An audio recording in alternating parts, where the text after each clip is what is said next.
Morning बच्चों। आज मैं आपको हिंदी साहित्य में पाठ 5 संवदिया के बारे में पढ़ाने जा रही हूँ। संवदिया जो है वो फणीश्वर नाथ रेणु द्वारा लिखित है। पहले मैं इसकी रीडिंग कर रही हूँ, आप ध्यान से सुनिएगा। पाँव लगी बड़ी बहुरिया, बड़ी हवेली की बड़ी बहुरिया ने हर गोविंद को पीढ़ी दी और आंख के इशारे से कुछ देर चुपचाप बैठने को कहा। बड़ी हवेली अब नाम मात्र की ही बड़ी हवेली है। कहाँ गए वे दिन? बड़े भैया के मरने के बाद ही जैसे सब खेल खत्म हो गया। फिर तीनों भाई गांव छोड़कर शहर में जा बसे। रह गई बड़ी बहुरिया। कहाँ जाती बेचारी? बड़ी बहुरिया के तन से जेवर खींच खींच कर बंटवारे की लीला हुई थी। हर गोविंद ने देखी अपनी आंखों से द्रौपदी चीर हरण की वह लीला। ये कहानी बहुत ही अच्छी है और यह एक संस्मरण है जो कि हर गोविंद ने इसे अपने आंखों से देखा है और वह लोगों को बता रहा है कि एक समय था जब बड़ी हवेली जो है वो बड़ी हवेली के रूप में सब जगह प्रचलित थी, प्रसिद्ध थी। लेकिन जब से बड़े भैया की मृत्यु हुई तब से जो है अब बड़ी हवेली सिर्फ नाम मात्र की रह गई थी। सिर्फ उसका नाम रह गया था, यह बड़ी हवेली है, लेकिन उसके भीतर अब पहले जैसी शान और शौकत, पहले जैसी रईसी जो है वो नहीं रह गई। जैसे ही हर गोविंद पहुंचता है और बड़ी बहुरिया को प्रणाम करता है तो बड़ी बहुरिया उसे पीढ़ी देती है। पीढ़ी यानी एक छोटी चौकी होती है जिस पर लोग बैठते हैं, तो उसे पीढ़ी बैठने के लिए देती है और उसे चुपचाप बैठे रहने का इशारा करती है कि कुछ देर चुपचाप बैठे रहो। हर गोविंद को बड़ी बहुरिया को देखकर बहुत तकलीफ होती है, क्योंकि यह जानता है कि एक समय था जब बड़ी बहुरिया कितने शानो शौकत के साथ रहती थी। जब से उसके पति की मृत्यु हुई तब से सब कुछ ऐसा लगा जैसे कि अस्त व्यस्त हो चुका है। पूरी तरीके से पूरी हवेली जो है वो नष्ट हो चुकी थी। जो तीनों भाई थे वे गांव छोड़कर, हवेली छोड़कर शहर में जा बसे थे अपनी नई जिंदगी की शुरुआत करने के लिए। लेकिन एकमात्र बड़ी बहुरिया ही अपने पति के मरने के बाद उस घर में रह गई थी। वह बेचारी कहाँ जाती? उसके लिए और कौन सी जगह थी? उसके जितने जेवर थे, जितने गहने थे, सब लोगों ने उसके जीते जी बंटवारे के रूप में आपस में बांट दिया था। अब वह सिर्फ एक नाम मात्र की बहुरिया रहकर बनकर रह गई। जब उसके शरीर से उसके जेवर और गहने उतारे जा रहे थे और बांटे जा रहे थे तो वह दृश्य किसी द्रौपदी चीर हरण के दृश्य से कम नहीं था। बड़ी बहुरिया ने हरगोविंद से कहा, हरगोविंद भाई, तुमको एक संवाद ले जाना है। हरगोविंद ने कहा, कहाँ? मेरी माँ के पास। उसने कहा कि मेरी एक बात जो है मेरी माँ के पास पहुँचा। हरगोविंद बड़ी बहुरिया की छलछलाई आंखों में डूब गया। कहिए क्या संवाद है? जब बड़ी बहुरिया ने हरगोविंद से कहा कि भाई तुम्हें जो है एक संवाद लेकर के मेरी माँ के पास जाना है, तो यह कहते ही बड़ी बहुरिया की आंखें जो है आंसू से भर आई थी, छलछला रही थी। हरगोविंद ने बड़े ध्यान से उनकी आंखों को देखा और उनकी छलछलाई हुई आंखों में वह डूब गया और बड़े ही रुदन भरे स्वर में उसने कहा कि हाँ बताइए क्या संवाद है। संवाद सुनाते समय बड़ी बहुरिया सिसकने लगी। जब वह अपनी बातें बता रही थी, संवाद माने मैसेज, जो संदेश है वो पहुंचाना है माँ तक। जब वह अपना संदेश हरि गोविंद को सुना रही थी तो वह सुनाते सुनाते, उसे बताते बताते उसका गला भर आया बड़ी बहुरिया का और वह रोने लगी। सिसकती हुई बोली, माँ से कहना भाभी भाइयों की नौकरी करके पेट पालूंगी, बच्चों की जूठन खाकर एक कोने में पड़ी रहूंगी, लेकिन अब न रह सकूंगी यहाँ। बड़ी बहुरिया बिल्कुल रोते बिलखते सिसकते हुए उसने हरगोविंद से कहा कि भाई मेरी माँ से जाकर इतना ज़रूर कह देना कि मैं जो है वहाँ कोई काम कर लूँगी, भाभी और भाइयों के पेट को पाल लूँगी काम करके, उनका जूठन खा लूँगी, घर के किसी एक कोने में पड़ी रहूँगी, पर मैं अब यहाँ इस बड़ी हवेली में नहीं रह पाऊँगी, अब मैं बड़ी हवेली में नहीं रह सकती हूँ। कहना यदि माँ मुझे यहाँ से नहीं ले जाएगी तो मैं किसी दिन गले में गड़ा बांधकर पोखर में डूब जाऊँगी। वह अपने जीवन से इतना त्रस्त हो गई थी, इतना ज़्यादा दुखी हो गई थी कि उसने कहा कि अगर माँ मुझे यहाँ से नहीं ले जाएगी तो मैं किसी दिन अपने गले में घड़े को बांधकर जो है तालाब में डूब मरूंगी। ये मेरी इतनी बात चिंता करके इतना संदेश मेरी माँ को सुना देना। बड़ी बहुरिया आंचल के खूट से 5 रुपए का एक गंदा नोट निकाल कर गई। पहले लोग पर्स वगैरह तो रखते नहीं थे, अपने आंचल के किनारे जो है इस किनारे पर पैसे को रुपए को बांध लिया करते थे। माँ ने बहुरिया ने उसी आंचल के खूटे से जो है 5 रुपए, जैसे लग रहा था कि कितने सालों से वह इन नोटों को संभाल करके रखी है, हर गोविंद को निकाल कर देती है और कहती है कि पूरी राह खर्च भी जुटा सकी, आने का खर्च माँ से मांगा। ये मैं तुम्हें सिर्फ जाने का खर्च दे रही हूँ, तुम्हारे लौटने का खर्च देने की मेरी अब हैसियत नहीं रह गई है। मैंने कितनी मेहनत की, कितनी कोशिश की, लेकिन मेरे पास 5 रुपए से ज़्यादा इकट्ठा नहीं हो पाया।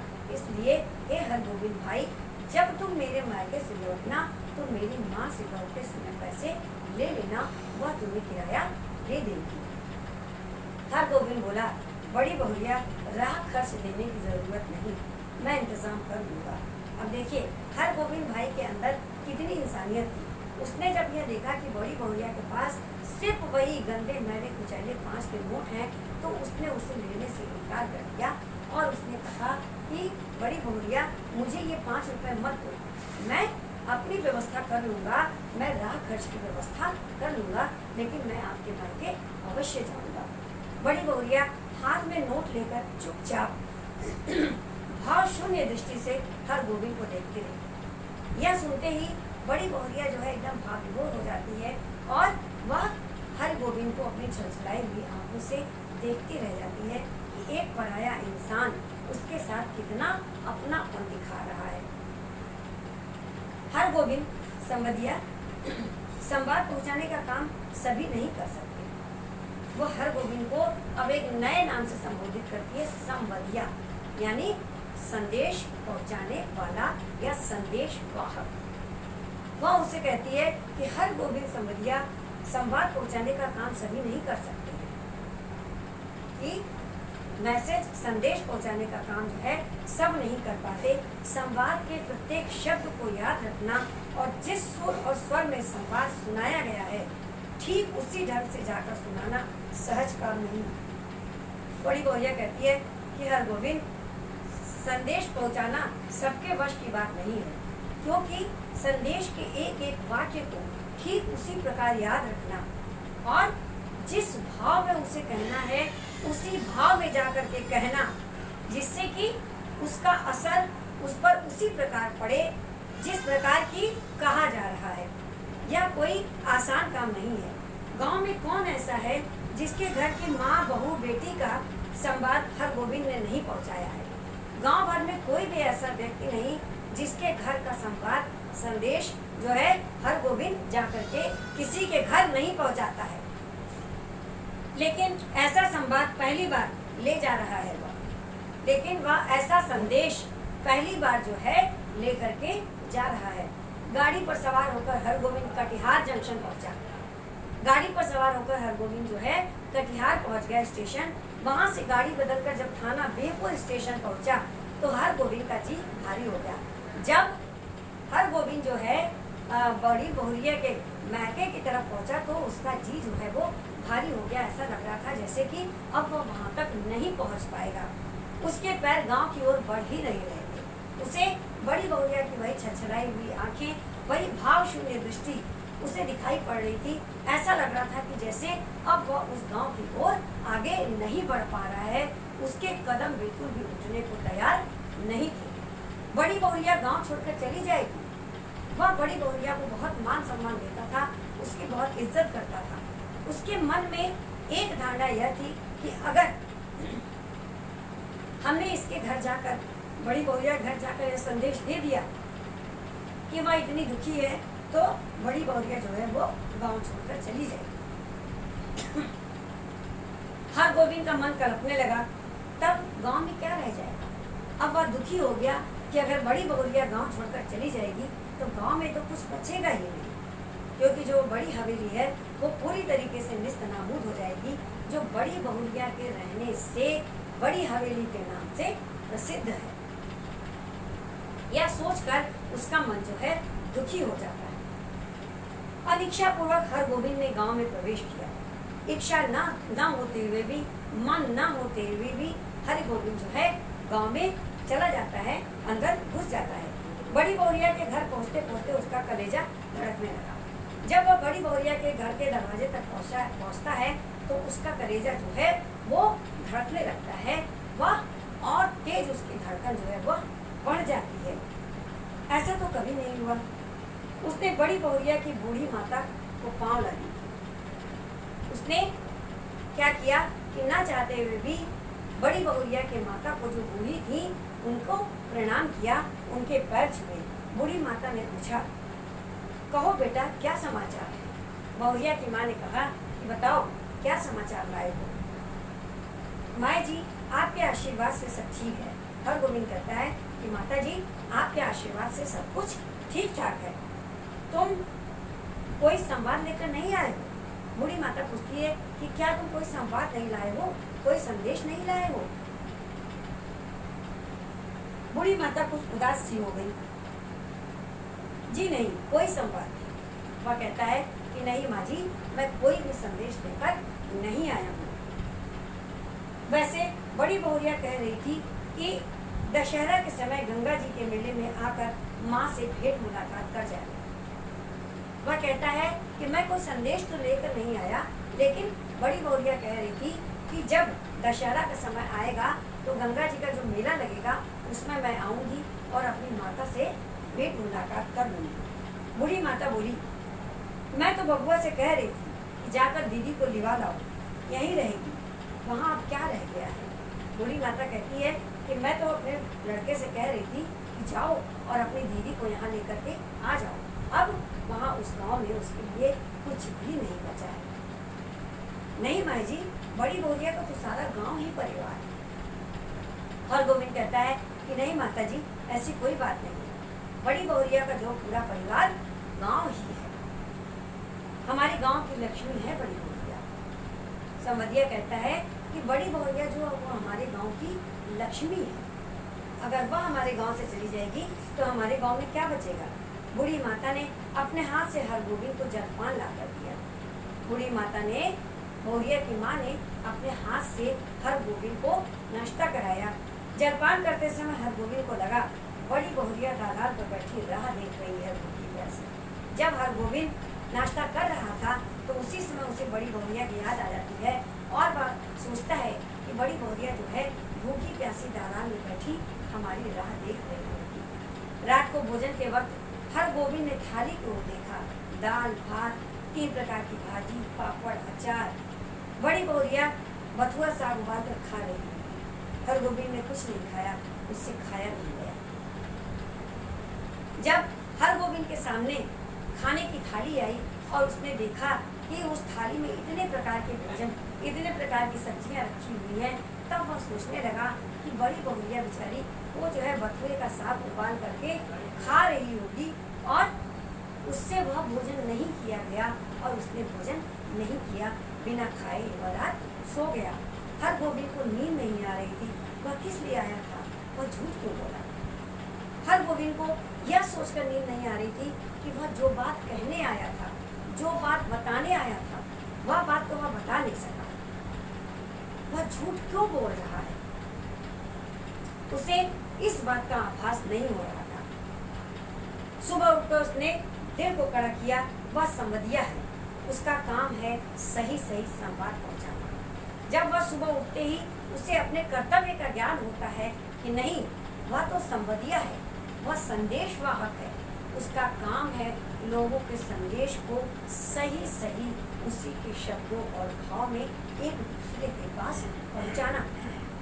वह बड़ी बहुरिया का संवाद सुनाने के लिए बूढ़ी माता के पास जा बैठा और बोला, माँ जी मुझे इसी समय गाड़ी से वापस जाना होगा। और वह जाता तो है संवाद सुनाने के लिए, लेकिन उस बूढ़ी माता से कहता है कि मुझे इसी समय गाड़ी से वापस जाना होगा।